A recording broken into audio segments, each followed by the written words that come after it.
ঢাকার খাল দখল আর বর্জ্যের সমস্যাই এখন বড় চ্যালেঞ্জ। দক্ষিণ কেরানীগঞ্জের সুভাদ্রা খাল পুনঃখননের উদ্বোধনে স্বরাষ্ট্র উপদেষ্টা জাহাঙ্গীর আলম করা হুঁশিয়ারি দিয়েছেন ভূমিদস্যুদের উদ্দেশ্যে। একই অনুষ্ঠানে পরিবেশ, বন ও জলবায়ু উপদেষ্টা সৈয়দা রিজওয়ানা হাসান বলেন, খালটা খুব গভীর করে কাটার কথা ভাবা হচ্ছে।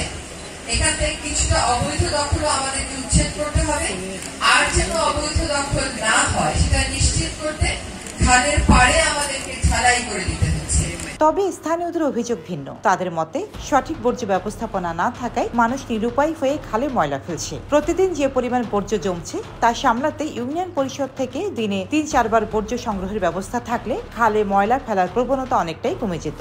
এখন প্রশ্ন হলো, খাল খননের পাশাপাশি বর্জ্য ব্যবস্থাপনা কতটা উন্নত হবে, নাকি সংস্কার শেষে আবারও পুরনো সমস্যায় ফিরবে ঢাকার খালগুলো।